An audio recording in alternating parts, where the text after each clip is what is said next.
Today's video is on the sewer alligator urban legend. Beneath the streets of America's greatest cities lies a second world, dark, wet, and unseen. A place of rushing water, rusted iron, and echoing tunnels that stretch for miles beneath unsuspecting pedestrians.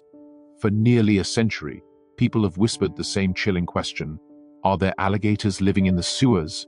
It sounds like a fantasy, a joke, an urban myth designed to scare children, but the truth is far more disturbing, because this legend did not begin with imagination. It began with real animals, real discoveries, and real fear.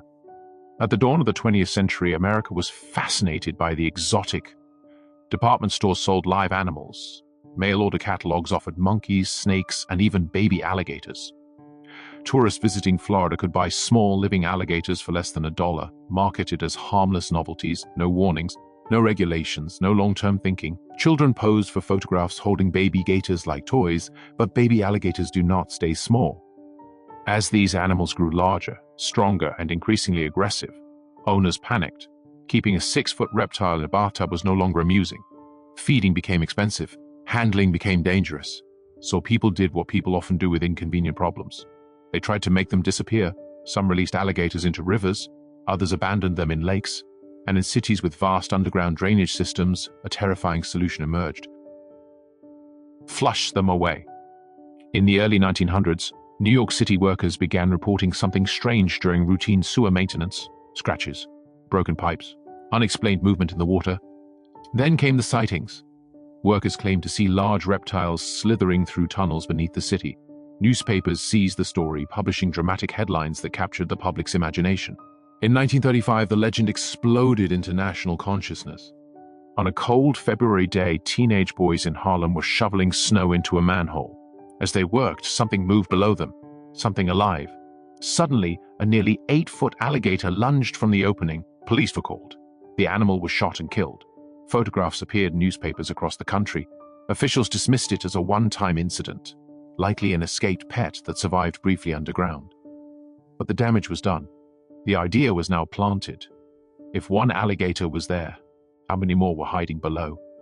To many, the idea sounded ridiculous, but when examined closely, the fear made unsettling sense. Early sewer systems were warm, protected from winter cold by underground insulation. They carried waste, rats, and organic debris, potential food sources, and alligators are survivors. They can go months without eating. They can live in darkness. They can endure cold better than most reptiles when conditions allow. Theoretically, a sewer could sustain life, at least temporarily. Here's where fact sharply limits fiction. Alligators are cold-blooded. Prolonged exposure to northern winters would eventually kill them. Even insulated tunnels could not support breeding populations long-term. But survival for weeks or months? That was possible. And in southern cities, where winters were mild, the threat became more plausible. Throughout the mid-20th century, reports emerged from Florida, Texas, Louisiana, and Georgia. Maintenance crews claimed to encounter large reptiles. Police removed alligators from drainage canals connected to city systems. Zoo escapes were quietly covered up. Each incident reinforced the myth. The public no longer asked if alligators were in the sewers. They asked how many. Newspapers, radio shows, and later television transformed isolated incidents into terrifying narratives. Illustrations depicted massive albino alligators, blind from darkness and feeding on rats and waste. Fiction added layers: mutated reptiles, generations breeding underground, entire sewer ecosystems ruled by predators. While exaggerated, these stories borrowed just enough truth to feel believable. That was the secret to the myth's power. One of the most chilling additions to the legend was the idea of albino sewer alligators, white, eyeless creatures adapted to darkness. In reality, albino alligators do exist, but they are extremely rare and struggle to survive in the wild due to sensitivity to sunlight and poor camouflage, but the image stuck. A pale predator rising from black water was unforgettable. City officials consistently denied permanent sewer populations. And they were correct. There is no evidence of breeding colonies in northern sewer systems, but officials quietly acknowledged something else. Individual alligators had been found underground. Not myths, not hallucinations. Real animals removed without fanfare. Enough truth to keep fear alive. Even in recent decades, the myth refuses to die. In 2001, an alligator was discovered in a New York City pond near sewer access. In 2010, Florida maintenance crews removed gators from storm drains. In 2020, a 6-foot alligator was found in a city drainage system after heavy rains. Every discovery reignites the legend. The sewer alligator myth survives because it taps into something primal: fear of what we cannot see, fear of what lives beneath us, fear that civilization is thinner than we believe.